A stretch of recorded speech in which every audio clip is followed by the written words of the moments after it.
All right, guys, so I've been asked a few times by a few people about building this chicken coop I've been working on, kind of give an overview of what I've done. So this is the first time I've ever built a chicken coop, so just bear with me. I will flip the camera around and go through some of the process of how I got started and where I'm at now. Okay, so my first thing I done when building the coop was to make sure it was located well away from my house. So I put it on the corner of a lot that I tricoed or dozed this out about a year and a half ago, away from my house. And so my house is over here, and I came over here and put it on the very edge of where I'm at. So to keep down with some of the noise, some of the smell, and stuff like that, I decided to get it away from my house. Okay, so the first thing I did was I took a lot of the wood that I had. So this wood is not just wood like you'd buy at the hardware store. This was a lot of milled wood, rough cut, if you would, sawmill lumber that my father-in-law actually brought to me and gave me. And so none of it was the same dimensions, pretty much the same thickness, but not a lot of the same dimensions. So I started with the base, and my lot that I had it on was kind of out of level, probably about 8 or 10 inches. And I did this when I dozed this out for drainage purposes. So I had to get a good square level foundation kind of to start off on. So I took the boards, and I found out which boards I had were the longest. And so that between two things kind of determined the size of my chicken coop was the long boards that I had, and also the metal that I had to cover the top. So I made it to fit both the length of the boards and the length of the metal. So before I started to put all this together, I took some of the wood, which is oak wood, and I took and I put a sealer on it. It's kind of actually a dry lock that I dry locked all the wood that would be touching the ground or be in the ground. I took and I painted it real thick and heavy. You can see it there with a dry lock wood to make sure that it may last a little bit longer. I didn't use pressure treated wood, which probably would be more ideal in this, but this is what I had, so I made what I had work. And I think in such as times as we're in now, we have to do a lot of that. So after I got my wood painted, I laid out my longest boards, and I began to see how level my lot was. Found out that it was probably 8 or 10 inches out of level. And so I squared up my boards together and figured out how much I needed to dig down at the lowest elevation to make this thing work. And you can see by this video that I have dug down probably 6 or 8 inches on the back side, and I'm right there out of the ground on the front side, which I took these blocks. These are just like paving blocks for patios and such, and I made these my 4 corners. And so after I figured out my 4 corners, then I could dig down and dig a trench to put my wood down into. And after I got the base set and leveled, I then took the 4x4 posts, which have been also painted about a foot and a half up with the dry lock to keep the moisture out, and I began to screw them in on each corner. And after I got them screwed in on the bottom, I took and I began to plumb and level them with just scrap pieces of wood that I had, to make sure that they were pretty close to plumb and level. You're not going to get crazy amounts of plumb and level when you're dealing with wood that's kind of not planed right, not cut right, and just not straight. After I got the corners set and the corners kind of plumb, square, and level, I began to frame in the top exactly like I did the bottom. Except I did not paint the boards that were on the top. I left them. Those are also oak boards. Some of them's oak, some of them's poplar. I think those might be poplar that you're looking at right now. The ones on the side are oak. And so I framed them and squared them up and began to screw them in. Now on the screws that I used for all of this are the T25 head screws. I don't know if you get to hear some. The T25 head screws. And these are used for outdoor decking and building, which I love. They've got a really good screw insert, I guess. They're really easy to go in, and they kind of, some of them are self-tapping, so you can look and find the self-tapping ones are great, especially for these hard oak boards. I didn't even have to pre-drill them. Some of them kind of split just a little bit, but not bad, so it works. All right, so I use these screws for pretty much all of the structure. Some were 2.5. I think I used 2.5 and some 3-inch screws. The next thing I did was I got my wire, my chicken wire, and I found the length of it and how wide it was and how much I needed to be able to go around the whole structure. And so I started figuring out a pattern for the wood that would go around the outside to help brace the chicken coop or the chicken house. And so I figured out that's almost like a little bit over 2 foot on center on those that go around and wrap. So what I did was I took the chicken wire and I began to staple the chicken wire up onto the outside structure, onto the posts. And so all my chicken wire would be covered with these boards that would go along the outside. And these boards would help hold the chicken wire on, especially until I got it all stapled up and ready to go. So what I did was I took these boards and I started going around, and I went around and got to a place to where I could tie them together. And this was also helped holding my structure square and actually holding it tighter together. So these boards are really pertinent to building a good strong chicken coop. The more boards and the more nails or screws you got in it, the better it's going to hold together. So the chicken wire that I put on was approximately, I think, 5 foot wide. So I took the first 5 foot, dropped it down, and I caught kind of a mid span on the chicken wire there, and then the next was 5 foot would be the next board down. So what I did was I brought my lap to the inside of that board, and I'll show you how I kind of put this together on the inside in just a moment. But then I took the rest of the 5 foot and started at the first lap board there, and I brought it down, and I actually dug a trench that went all the way around my chicken coop, about 1.5 foot wide. And so my chicken wire doesn't just go down to the bottom of my board. It goes to the bottom of my board, and it turns out about 1.5 foot. And I actually doubled it there to keep any varmints from trying to dig under. Now, they could dig way back and try to get under, but most of the time the varmints and the animals that try to get into your chicken house are going to dig right near the board. So when they hit the wire, hopefully that will stop them from digging too far down or trying to go around it. All right, guys, we're on the inside now, and here's what I've done on the inside. See, the wire is stapled to the inside of these boards. So I used T50 staples, 1/2-inch staples, and some of it went in good, some of it didn't. The oak boards are really hard to get into, so if you got some softer wood as the poplar or even pine, that would be a lot easier. So here's what I'm talking about. I brought my lap to the inside of this board to where it's lapped together, stapled all together there to where you could have a good lap. I brought my wire all the way up into the top of the boards there to be able to staple it there also.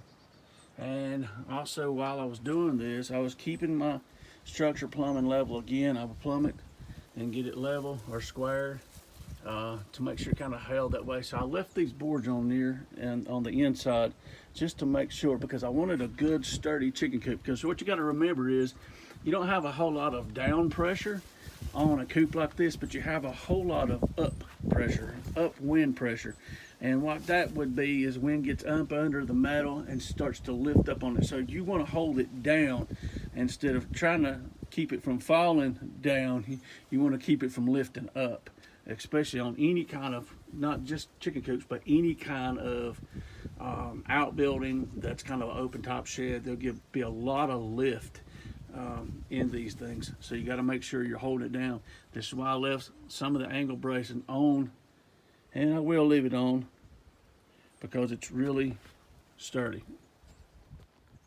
Okay, so once I got everything on the outside wrapped up in chicken wire and got all my good angle bracing on, I began to put some rafters in to hold my metal. So what I did was I took the length of the chicken house, and I found the shortest length, which would be the way that you see my rafters running now. And I just cut 2 rafters. You're not got a lot of weight up there. Here in Bryson City, North Carolina, we have like a 20-pound snow load per square foot. So you're not gonna have a whole lot of weight on there. And if you do it right, you're gonna span it to make that square footage kind of equal out. And it kind of, I'll show you what I did to make that kind of a little bit more, the bearing points a little bit more on this. So I put those in. I put those rafters or ceiling, they're actually rafters, and put them in, and I began to screw them in to where they needed to go. Now, what I'd also done while doing this was made sure that I tied it into where my door would go. My door, I put a 32-inch opening door with another 4x4 there to be able to have a door that I would eventually build the door for, or the frame, and that gave a good access point into my chicken coop.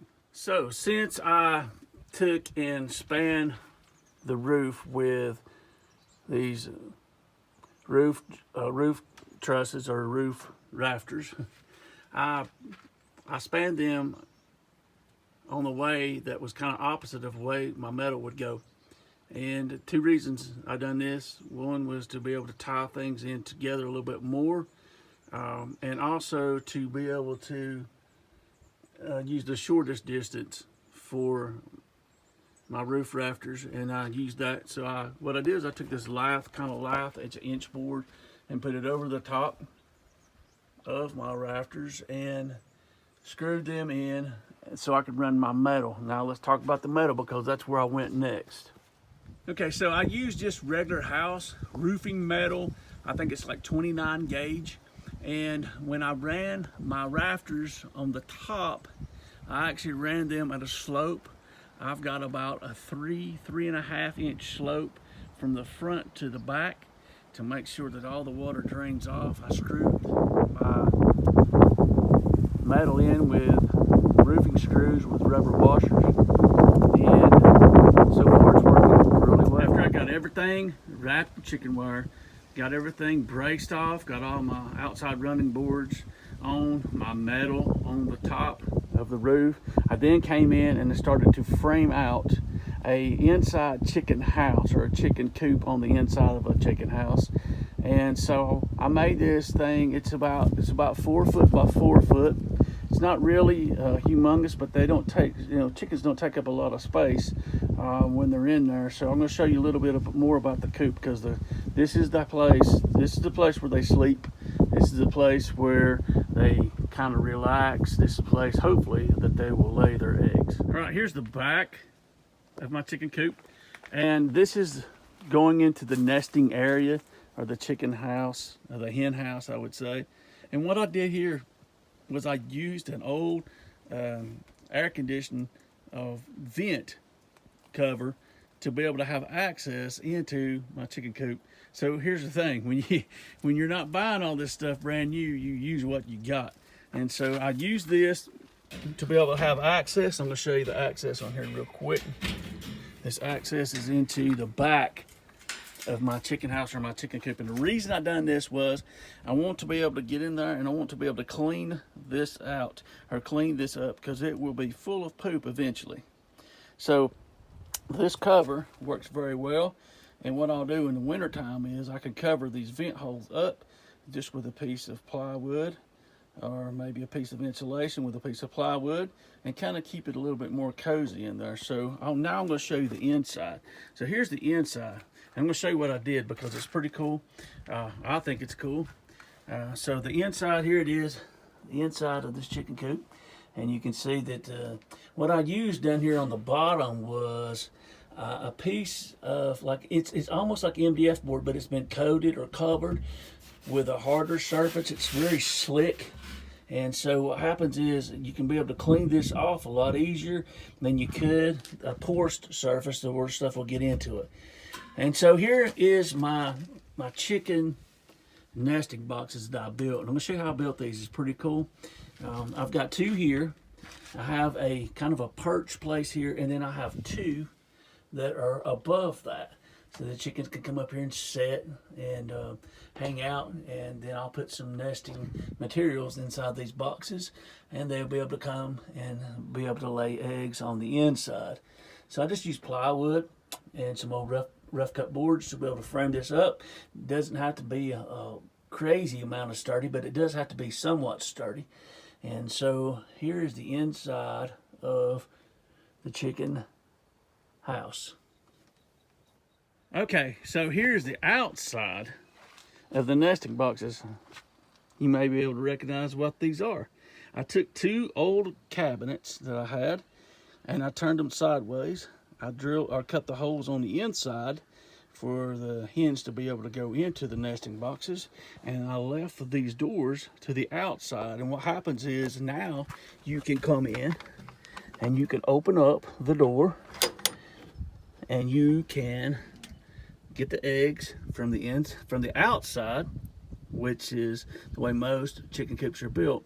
But I just used what I had. Again, sometimes it's easier just to use what you have than spend a lot of money on something and spend money that you don't have. So, and then I put these latches on here so I can shut these latches and nothing could get into them. Again, here's the bottom one. It does exactly the same thing, and you could get in right into the chicken house and collect the eggs. Okay, so I also built a cover over the egg collection spot to be able to keep any rain from coming down there. And what I did was I just cut some 16-inch rough sawn, dropped them on a little bit of elevation there, and took some metal, put on top to kind of keep any rain from coming down on the inside of my chicken boxes. I've done the exact same thing on the back side where the cover or the vent cover to the clean out side. I used the exact same thing to be able to cover my vent area. Okay, so after I've got everything framed up, got my chicken box built, my hen house built, I've got everything built there, I put in a door, and I made this door and used hardware cloth actually on this door. It was a little tighter grid, and just framed it up, put some hinges on it on this side, and made it to where it can open. I put two latches on there to be able to open it up. There's a latch at the top and a latch at the bottom, and you can go right into the chicken house. Made it big enough to where you could clean it, to where you could get in there and you don't have to bend down. I know a lot of people make these small chicken houses that they get in and have to crawl around on their knees and all these things, but I figured it'd be best if I made it big enough to where you can walk on the inside. So I did build this chicken ramp, into the chicken house, and it's just an old piece of wood that I used. I cut some little strips to put on there to give them a little bit of traction trying to get up in there, because it's a little steeper.